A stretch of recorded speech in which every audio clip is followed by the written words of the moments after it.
Chapter 5. "Hey, Firepaw, wake up!" Graypaw's meow broke into Firepaw's dream. He'd been chasing a squirrel up and up into the topmost branches of a tall oak. "Training begins at sunrise. Dustpaw and Sandpaw are already up," Graypaw added urgently. Firepaw stretched sleepily, then remembered. Today was his first day of training. He leaped to his paws. His drowsiness evaporated as excitement surged through his veins. Graypaw was giving himself a hasty wash. Between licks, he meowed, "I've just spoken to Lionheart. Ravenpaw won't be training with us till his wound is better. He'll probably stay at Spotted Leaf's den for another day or two. Dustpaw and Sandpaw are on hunting duty, so Lionheart thought you and I could train with him and Tigerclaw this morning. Better hurry, though," he added.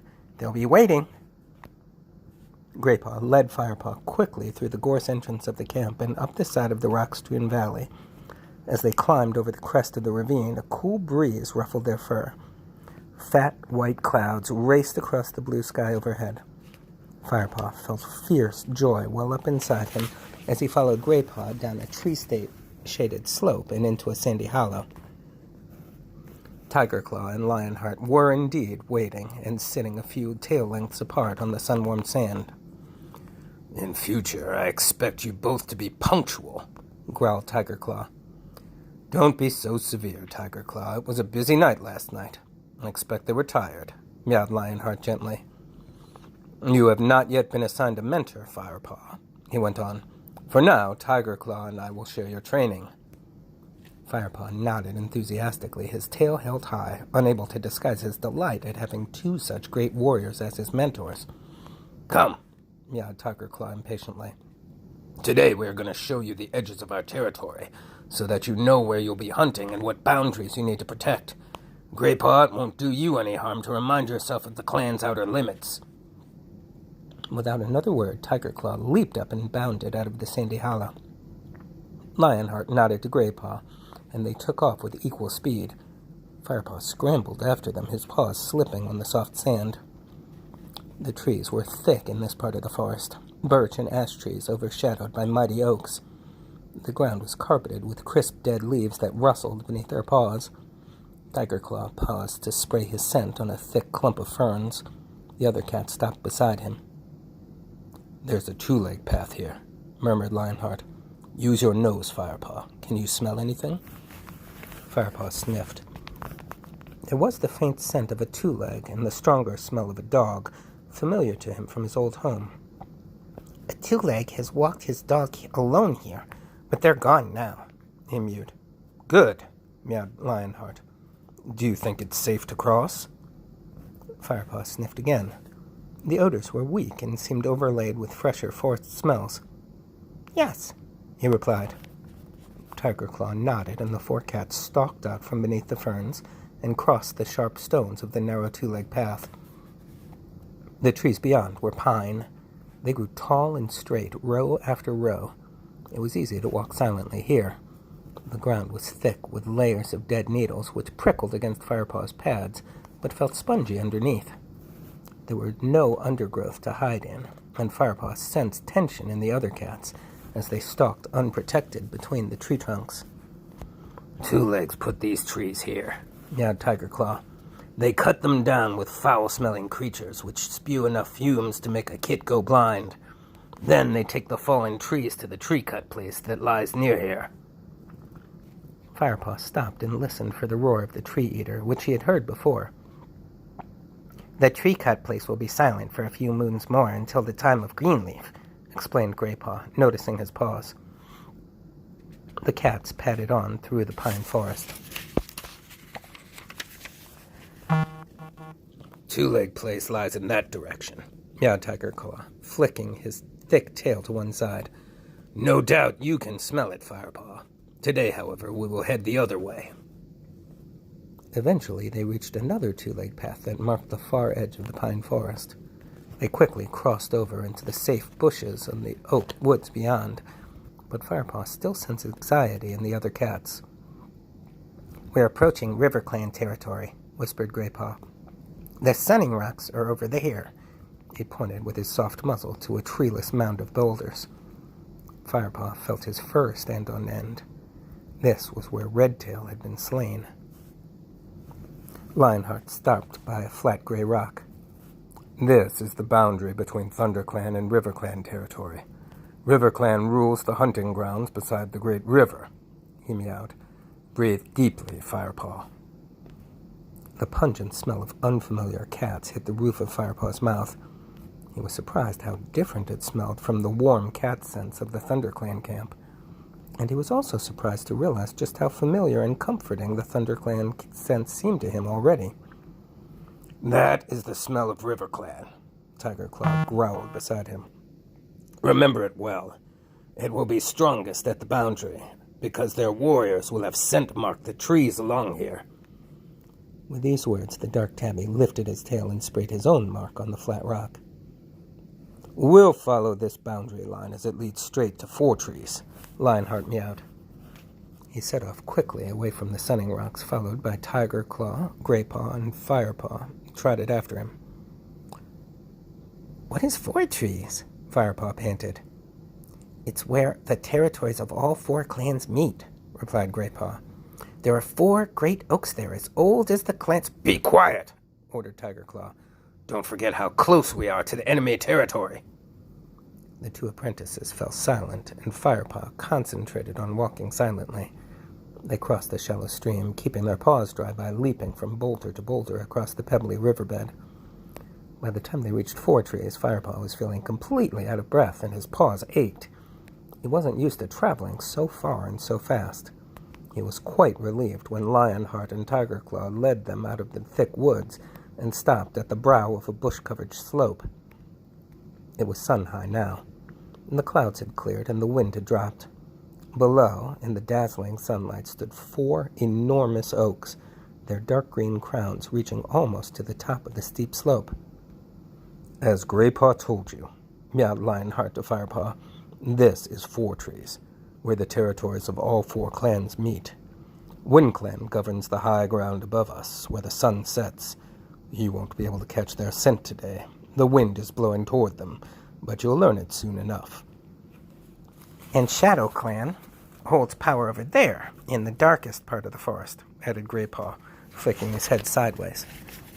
The elders say that the cold winds from the north blow over the ShadowClan cats and chill their hearts. So many clans, Firepaw exclaimed. And so well organized, he added to himself, remembering Smudge's lurid tales of wildcats wreaking terror in the forest. You see now why prey is so precious, meowed Lionheart. Why we must fight to protect what little we have. But that seems foolish. Why can't the clans work together and share their hunting grounds instead of fighting each other? Firepaw suggested boldly. A shocked silence greeted his words. Tiger Claw was the first to reply. That is treacherous thinking, kitty pet, he snapped. Don't be too fierce, Tiger Claw, warned Lionheart. The ways of the clans are new to this apprentice. He looked at Firepaw. You speak from your heart, young Firepaw. This will make you a stronger warrior one day. Tiger Claw growled. Or it might make him give in to kitty pet weakness right at the moment of attack. Lionheart glanced briefly at Tiger Claw before he continued. The 4 clans do come together peacefully in a gathering each moon. Here, he bent his head toward the 4 mighty oaks below, is where they meet. The truce lasts for as long as the moon is at its fullest. Then there must be a meeting very soon, Firepaw suggested, remembering how bright the moonlight had been the night before. Indeed there is, answered Lionheart, sounding impressed. Night, in fact. The gatherings are very important because they allow the clans to come together in peace for one night. But you must understand that longer alliances bring more trouble than they're worth. It is our clan loyalty that makes us strong, Tiger Claw meowed in agreement. If you weaken that loyalty, you weaken our chances of survival. Firepaw nodded. I understand, he mewed. Come on, meowed Lionheart, standing up. Let's keep moving.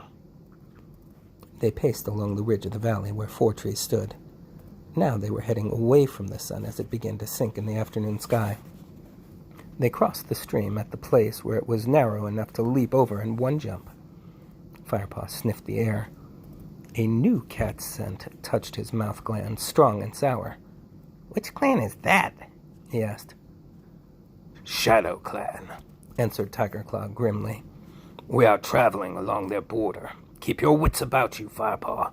Fresher scents mean that a Shadow Clan patrol is in the area." As Firepaw nodded, he heard a new noise. He stiffened, but the other cats kept up their pace, heading straight for the ominous rumbling. "What's that?" he called, trotting to catch up with him. "You'll see in a moment," replied Lionheart. Firepaw peered through the trees ahead.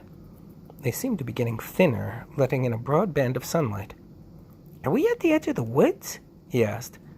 Then he stopped and took a deep breath. The green forest scents were overlaid with other strange, dark smells. This time it was not cat scent, but an odor that reminded him of his two-leg home. And the rumbling was getting louder, a ceaseless roar that made the ground tremble and ache in Firepaw's ears. "This is the Thunder Path," meowed Tiger Claw. Firepaw followed as Lionheart led them toward the edge of the forest. Then he sat down, and all four cats looked out. Firepaw could see a gray path like a river cutting its way through the forest. The hard gray stone stretched ahead of him so far that the trees on the other side seemed blurred and tiny. Firepaw shuddered at the bitter smell that rose from the path. Next moment, he leaped back, his fur bristling, as a gigantic monster roared past. The branches of the trees on either side flapped madly in the wind that chased the speeding monster. Firepaw stared around at the other cats, his eyes wide, unable to speak. He had seen paths like this before near his old two-leg home, but never this wide, nor with monsters so swift and fierce. "It scared me too the first time," remarked Graypaw. "But at least it helps to keep Shadow Clan warriors from crossing into our territory. The Thunder Path runs for many paw steps along our boundary line. And don't worry, those monsters never seem to leave the Thunder Path. You'll be fine as long as you don't get too near." "It's time we return to camp," meowed Lionheart. "You have seen all of our boundaries now, but we'll avoid Snake Rocks, even though the way around is longer. An untrained apprentice would be easy prey for an adder, and I expect you are getting tired, Firepaw." Firepaw couldn't help feeling relieved at the thought of returning to the camp. His head was spinning with all the new smells and sights, and Lionheart was right. He was tired and hungry. He fell in behind Graypaw as the cats turned away from the Thunder Path and headed back into the forest. The dewy scents of the evening filled the air as Firepaw made his way through the gorse entrance into the ThunderClan camp. Freshkill was waiting for them. Firepaw and Graypaw took their share from the pile that lay in the shady part of the clearing and carried it to the tree stump outside their quarters. Dustpaw and Sandpaw were already there, munching hungrily. "Hey there, kitty pat," mewed Dustpaw, narrowing his eyes scornfully at Firepaw. "Enjoy the food we caught for you." "Who knows? You might even learn to catch your own one day," sneered Sandpaw. "Are you two still on hunting duty?" asked Graypaw innocently. "Oh, never mind. We've been patrolling our territory borders.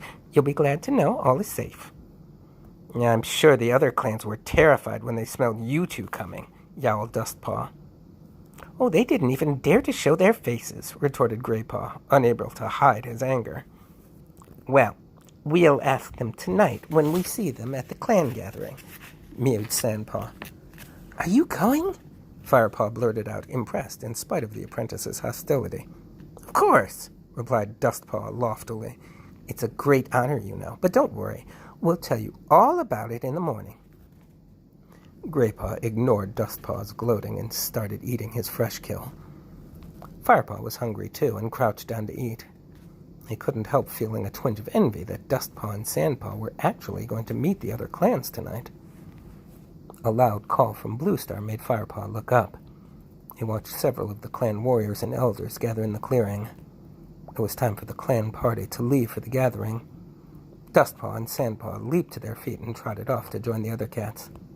"Bye, you two," called Sandpaw over her shoulder. "Have a nice, quiet evening." The assembled cats stalked out of the camp entrance in single file with Bluestar at the head. Her fur glowed like silver in the moonlight, and she looked calm and confident as she led her clan to the brief truce between old enemies. "Have you ever been to a gathering?" Firepaw asked Greypaw wistfully. "Not yet," replied Greypaw, crunching loudly on a mouse bone. "But it won't be long now. Just you wait. All apprentices get to go sometime." The two apprentices ate the rest of their meal in silence. When they had finished, Greypaw wandered over to Firepaw and began to groom his head. Together they washed, sharing tongues, as Firepaw had seen the other cats do when he first arrived. Then, tired after the long trek, they pushed their way into their den. They settled down in their nests and quickly fell asleep. The next morning, Greypaw and Firepaw arrived early at the Sandy Hollow. They had crept out before Sandpaw and Dustpaw woke. Firepaw had been eager to hear about the gathering, but Greypaw had dragged him away. "You'll hear all about it later if I know those two," he had mewed. It promised to be another warm day, and this time Ravenpaw came to join them. Thanks to Spotted Leaf, his wound was healing well. Greypaw played around, scooping leaves into the air and leaping after them. Firepaw watched, his tail twitching with amusement. Ravenpaw sat quietly at one side of the hollow, looking tense and unhappy. "Cheer up, Ravenpaw," called Greypaw. "I know you don't like training, but you're not usually this miserable." The sense of Lionheart and Tigerclaw warned the apprentices of their approach, and Ravenpaw mewed hastily, "I suppose I'm just worried about my shoulder getting hurt again." At that moment, Tigerclaw emerged from the bushes, closely followed by Lionheart. "Warriors should suffer their pain silently," growled Tigerclaw. He looked Ravenpaw straight in the eye. "You need to learn to hold your tongue." Ravenpaw flinched and dropped his eyes to the ground. "Tigerclaw's a bit grumpy today," Greypaw whispered into Firepaw's ear. Lionheart gave his apprentice a stern... Lionheart glanced at his apprentice sternly and announced, "Today we are going to practice stalking. Now, there's a big difference between creeping up on a rabbit and creeping up on a mouse. Can any of you tell me why?" Firepaw had no idea, and Ravenpaw seemed to have taken Tigerclaw's comment to heart and was holding his tongue. "Come on," snorted Tigerclaw impatiently. It was Greypaw who answered, "Because a rabbit will smell you before he sees you, but a mouse will feel your paw steps through the ground before he even smells you." "Exactly, Greypaw. So what must you bear in mind when hunting mice?" "Step lightly," Firepaw suggested. Lionheart looked approvingly at him. "Quite right, Firepaw. You must take all your weight into your haunches so that your paws make no impact on the forest floor. Let's try it." Firepaw watched as Greypaw and Ravenpaw immediately dropped into a stalking crouch. "Nicely done, Greypaw," meowed Lionheart as the two apprentices began to move forward stealthily. "Keep your rear down, Ravenpaw. You look like a duck," spat Tigerclaw. "Now you try it, Firepaw." Firepaw crouched down and began to creep across the forest floor. He felt himself fall instinctively into the right position, and as he stepped forward as silently and lightly as he could, he felt a glow of pride that his muscles responded so smoothly. "Well, it's obvious you've known nothing but softness," growled Tigerclaw. "You stalk like a lumbering kitty pet. Do you think dinner is going to come and lie down in your food dish and wait to be eaten?" Firepaw sat up quickly as Tigerclaw spoke, a little taken aback by his harsh words. He listened carefully to the warrior, determined to get everything right. "His pace and forward movement will come later, but his crouch is perfectly balanced," Lionheart pointed out mildly. "Which is better than Ravenpaw, I suppose," complained Tigerclaw. He cast a scornful look at the black cat. "Even after 2 moons of training, you're still putting all your weight on your left side." Ravenpaw looked even more dejected, and Firepaw couldn't stop himself from blurting out, "His injury is bothering him, that's all." Tigerclaw whipped his head around and glared at Firepaw. "Injuries are a fact of life. He should be able to adapt.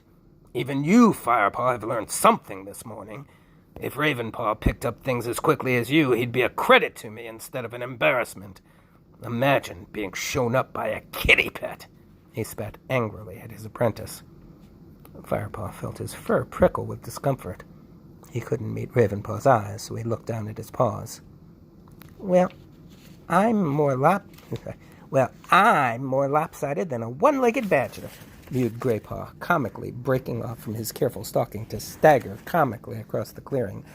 I think I'll have to settle for hunting stupid mice. They won't stand a chance. I'll just wander up to them and sit on them till they surrender. Concentrate, young Greypaw. This is no time for your jokes, meowed Lionheart sternly.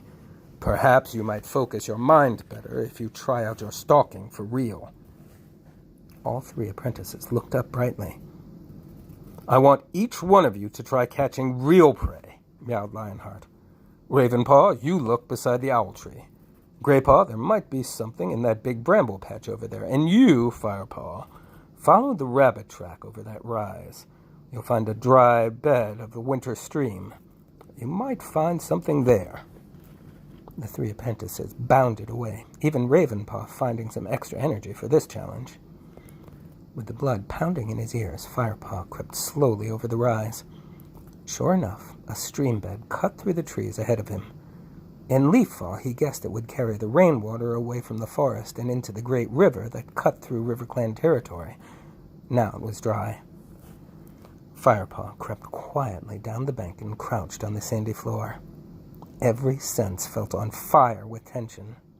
Silently, he scanned the empty stream for signs of life. He watched for any tiny movement, his mouth open so that he could pick up the smallest scent, his ears twisted forward. Then he smelled mouse.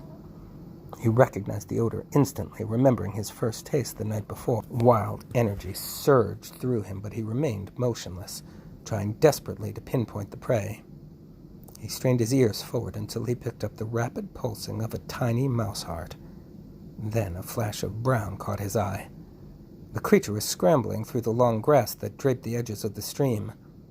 Firepaw shifted closer, remembering to keep his weight on his haunches until he was within striking distance.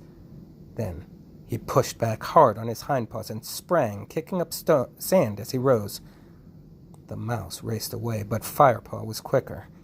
He scooped it into the air with one paw, threw it onto the sandy stream bed, and lunged on top of it. He killed it quickly with one sharp bite. Firepaw carefully lifted the warm body between his teeth and returned with his tail held high to the hollow where Tigerclaw and Lionheart waited. He'd made his first kill. He was a true ThunderClan apprentice now.